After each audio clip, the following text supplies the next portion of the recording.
Assalamualaikum warahmatullahi wabarakatuh. Dan salam sejahtera untuk kita semua. Membeli sepeda jalan raya, atau lebih populernya road bike, bagi seorang pemula bisa bikin kerutan muka jadi bertambah.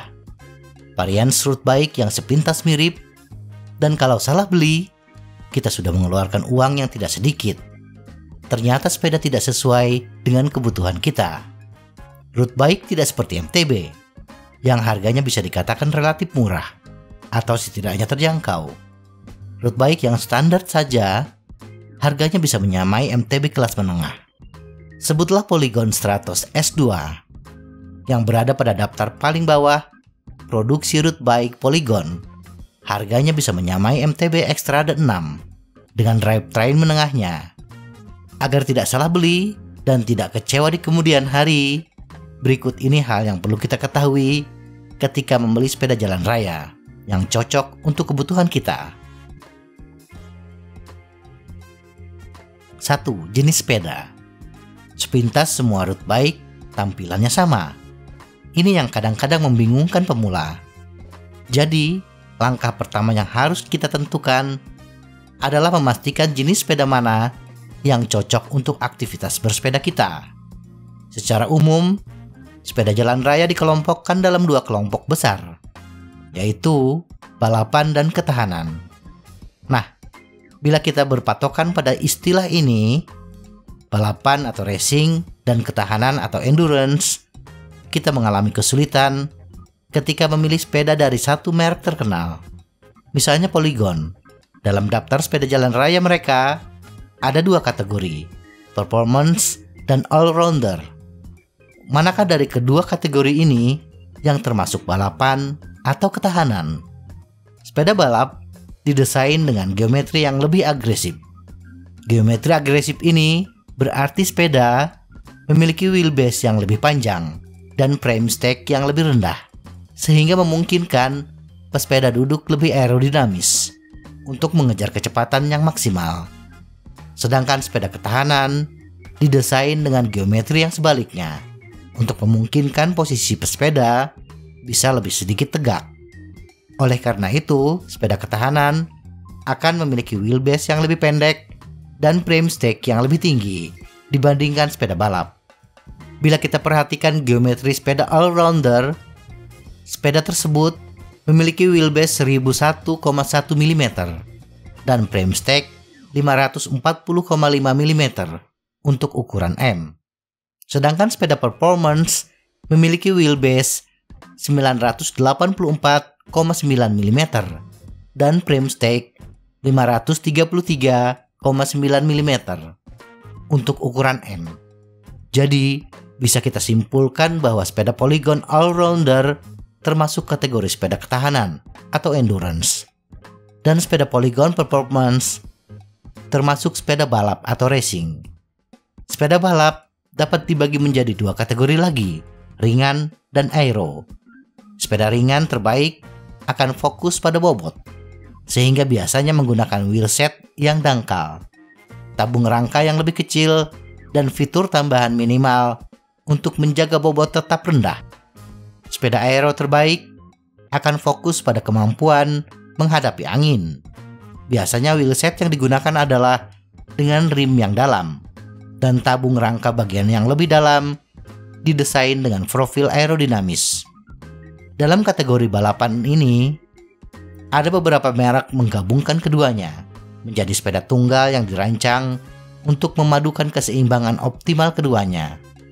Sepeda ketahanan ada yang kita kenal sebagai sepeda sportif atau pondo dengan konsesi untuk kenyamanan ekstra seperti ban yang lebih lebar, desain rangka yang memungkinkan meredam guncangan menjadi jauh lebih baik. Sementara itu, hadir satu turunan dari kategori ketahanan untuk memenuhi preferensi bersepeda orang yang berbeda, yaitu yang dikenal sebagai sepeda all-road atau dalam istilah polygon all-rounder. Sepeda all-road ini didesain dengan ban yang lebih lebar dan low gear ratio yang lebih kecil. Sepeda all-road menjembatani kesenjangan antara sepeda jalan raya ketahanan dan sepeda gravel, sehingga memungkinkan pesepeda road bike untuk menjelajah jalan yang sedikit kasar. Tetapi harus diingat, kinerja mereka tidak akan sebagus sepeda gravel, sehingga tetap akan kesulitan bila menghadapi single track yang bergelombang. Jadi, kita harus menentukan jenis sepeda jalan raya mana yang cocok untuk kita, atau setidaknya cocok dengan rencana medan bersepeda kita. Jika kita memprioritaskan performa balap di atas segalanya, maka sepeda balap ringan atau aero akan menjadi pilihan yang tepat. Namun, jika kita lebih menginginkan kenyamanan bersepeda dan berencana untuk bersepeda jarak jauh, maka sepeda ketahanan akan menjadi pilihan kita.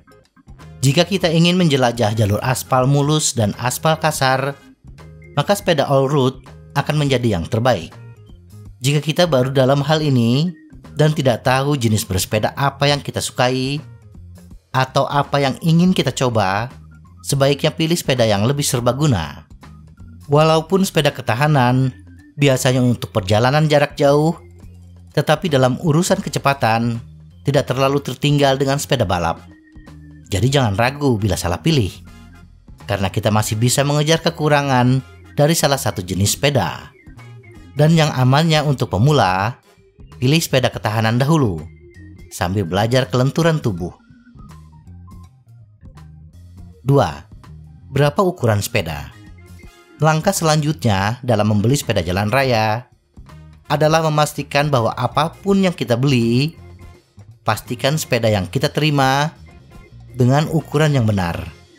Sepintas selisih panjang atau sudut dari ukuran yang berbeda hanya dalam milimeter atau beberapa derajat saja, tetapi bersepeda dengan posisi yang membungkuk dalam kecepatan yang tinggi, berbeda beberapa milimeter saja akan terasa signifikan. Jadi pastikan ukuran sepeda yang kita terima sudah sesuai dengan postur tubuh kita. Sederhananya, semua merek sepeda akan memiliki tabel ukuran untuk sepeda mereka. Daftar inilah sebagai acuan dasar kita untuk menentukan ukuran sepeda. Jadi jangan ragu untuk menelusuri data dari pabrikan tersebut. Road bike yang terhitung sepeda mahal untuk merek terkenal biasanya sudah dilengkapi dengan daftar ukuran. Berbeda dengan road bike saya, Victorious Lux. Road bike murah, tidak ada daftar ukuran. Ukuran S untuk tinggi berapa, M dan L untuk tinggi berapa. Kalau sudah begini, biasanya kita akan merujuk pada daftar umum. Tapi kekurangannya, daftar ukuran sepeda yang bersifat umum biasanya berdasarkan postur tubuh orang Eropa, bukan Asia. Langkah teraman adalah membeli offline dan mencobanya sebelum menentukan sepeda yang akan dibeli. 3. Berapa lebar ban? Berbicara tentang roda, yang paling umum adalah ban, karena lebih mudah dan relatif murah diganti. Tetapi ada baiknya mengetahui apa yang harus diwaspadai. Hal ini terutama berlaku untuk ukuran ban, karena ukuran ban maksimum yang tersedia akan ditentukan oleh jarak bebas rangka. Dengan kata lain, ada baiknya untuk mengetahui lebar ban apa yang akan digunakan sepeda kita. Batasan lebar ban yang mungkin untuk sepeda kita akan menentukan ukuran ban maksimum yang dapat kita gunakan di roda sepeda kita. Pada sepeda jalan raya, lebar ban yang paling sering dipasang adalah 25 C. Tetapi jika kita berencana bersepeda jarak jauh, ban 28C akan dianggap pilihan yang lebih baik untuk sedikit meningkatkan kenyamanan. Jika kita berencana bersepeda di jalan kasar, disarankan lebar ban 30C atau bahkan 32C. Tetapi bila batasan lebar ban frame sepeda kita lebih kecil dari ban yang ingin kita gunakan, kita akan mengalami masalah. Sepeda dengan rem pelek biasanya terbatas pada ban sekitar 28 mm karena kaliper rem sangat sempit. Sedangkan sepeda dengan rem cakram biasanya memungkinkan untuk lebar ban yang lebih besar. 4. Rem pelek atau rem cakram. Singkatnya, rem pelek adalah sistem di mana kaliper rem mengelilingi ban dan menjepit permukaan pengereman di kedua sisi pelek roda.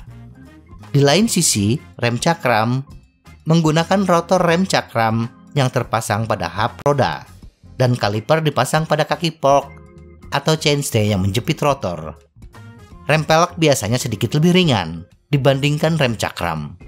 Tetapi rem cakram memiliki kinerja yang lebih baik, terutama di jalan basah. Rem cakram juga membutuhkan lebih sedikit perawatan, terutama untuk rem cakram hidrolik, dibandingkan sistem kabel yang dapat meregang dan tersumbat kotoran seiring waktu. Namun bila berbicara tentang perawatan, rem pelek biasanya lebih mudah dibandingkan rem lainnya. Sedangkan rem cakram dengan penggerak kabel, meskipun rem ini memiliki kinerja yang lebih baik dibandingkan rem pelek, rem ini membutuhkan lebih banyak perawatan dan mengalami peregangan kabel yang sama dengan rem pelek.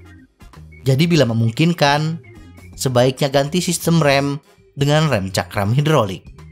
Semoga informasi ini bermanfaat. Tetap sehat. Salam goes.